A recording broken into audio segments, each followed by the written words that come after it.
During the 1940s, my grandparents bought a bungalow in the small seaside hamlet of Hampton Bays, New York, as a place to get away from the busy city life in Brooklyn. In the 1960s, my grandparents and my parents both moved to Hampton Bays year-round. When I was growing up, my parents always told me that I was born on the beach, and I believed them until I was in 6th grade. I was actually born in Southampton Hospital and have lived in Hampton Bays all of my life.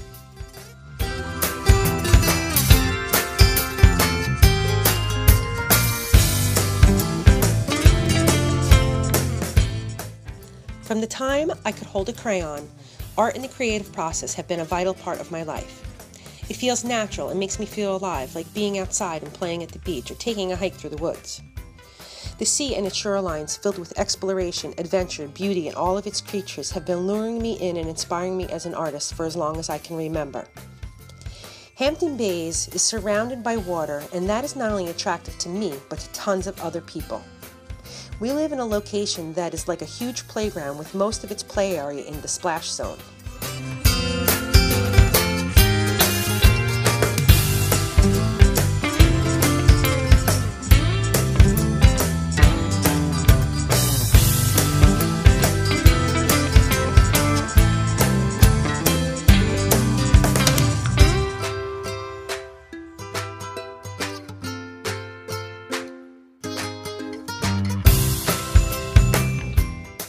Swimming, surfing, fishing, snorkeling, scuba diving, spearfishing, shellfishing, sailing, kiteboarding, kayaking, paddleboarding, boogie boarding, water skiing, camping, beachcombing are just some of the things we enjoy while living along the seashore.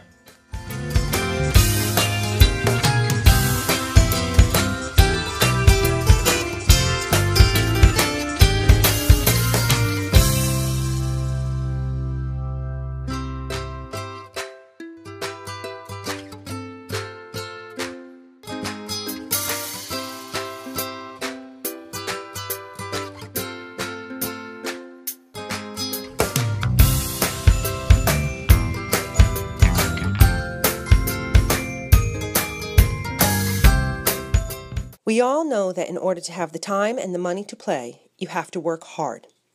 Much of our local economy is dependent upon the beauty and the natural resources of the sea that surrounds Hampton Bays. Commercial fishing and dock work, bait and tackle shops, seafood markets, restaurants, motels, surf shops, lifeguards, swim instructors, grocery stores, marinas, ice cream shops, and many, many more businesses are all relying on a beautiful and healthy environment. Vacationers and tourists come to this area to play and relax on our beautiful beaches and eat the local seafood during the warm months of the year. And this is what drives our economy. As an artist, I not only look upon my local community for support, but I too rely on the tourist industry to help me pay my bills. Exploring the waterways and shorelines, collecting inspiration, photographs, and materials to use in my art takes me to many East End beaches. Depending upon which way the wind is blowing and the height of the tides will determine where I will be heading out. As I walk along the shoreline, I collect driftwood to paint on. I enjoy painting local fish species and often wonder if the type of fish I am painting and the piece of driftwood I am painting on have ever crossed paths. Many of the photographs I take while out wandering I use in a multi-medium painting technique that I have developed. It includes photography, watercolor, and pen and ink. All of my subject matter in these pieces of art are local seascapes, water sports, and wildlife.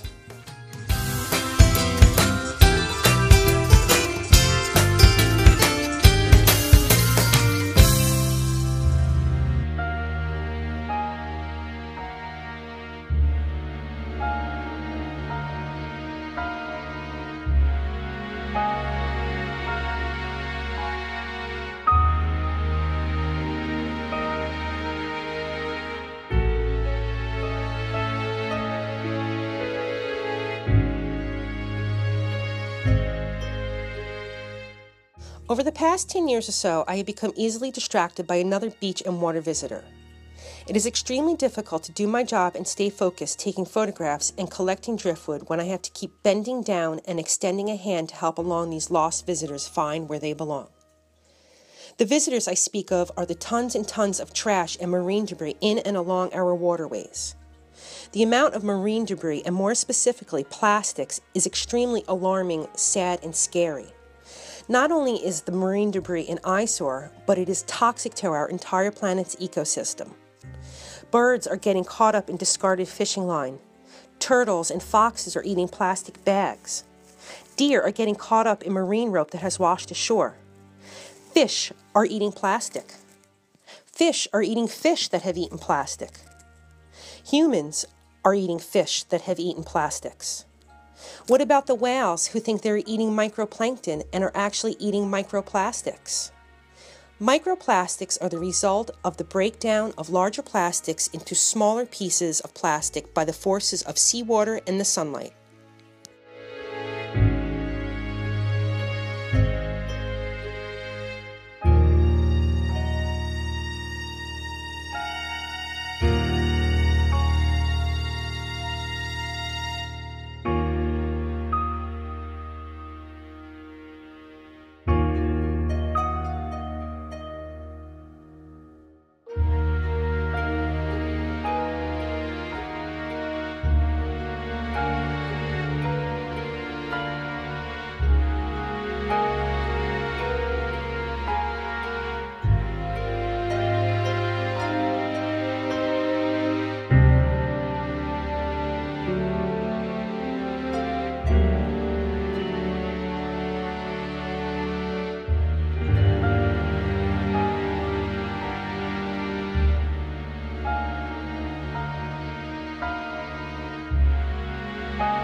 We humans are the cause of all this debris.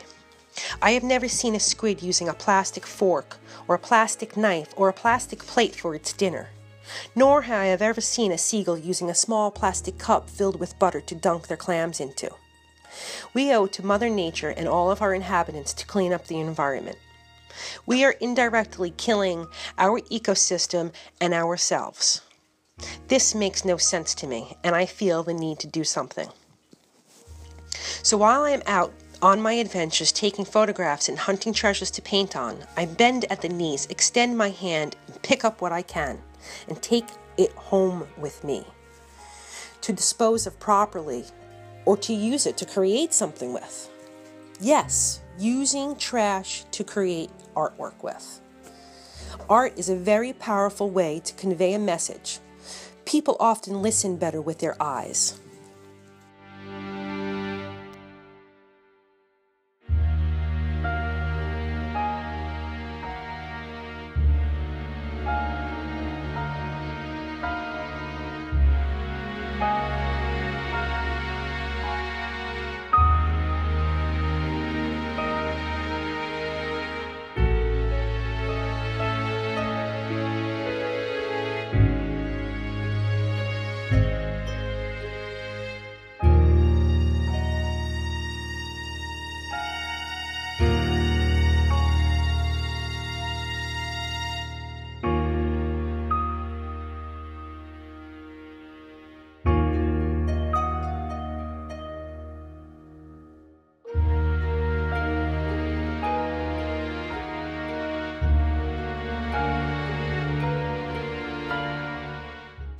One day during the summer, I was walking along the Shinnecock Bay, and I came upon a common dolphin who had beached herself, and alongside her was a fisherman, his wife, and a scientist from the Riverhead Foundation for Marine Research. I took out my camera and snapped 2 photos when the scientist turned and asked me not to take any photos out of the respect for the dolphin, who was unfortunately at the end of her life. I put my camera away and stood there in pure disbelief and amazement that this beautiful, playful, and powerful dolphin was in front of me, thrashing around during her last moments. The pure power of her thrashing body and the sound she made as a plastic bag and a baseball cap went floating by seemed so surreal. I looked back at her and we locked eyes for what seemed like an eternity before she took her last breath and passed away. At that very moment, I knew what I was going to do with all the marine debris I felt compelled to save, to wash and to sort into bins and keep in my garage. A dolphin! In all the years I have lived here on the eastern end of Long Island, I have never seen a dolphin in the wild. I thought to myself, people will notice a garbage dolphin.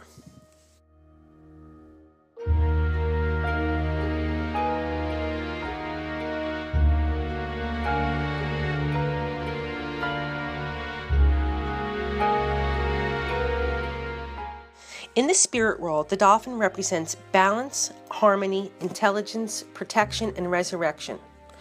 It was a perfect fit. Out came the sketches and brainstorming. I used some old chicken wire to make an armature in the shape of a dolphin. I used wire ties and glue to put all the debris onto the armature. A lot of the time collecting, the many miles I traveled on foot, all the experiences I will never forget, are all a part of my garbage dolphin.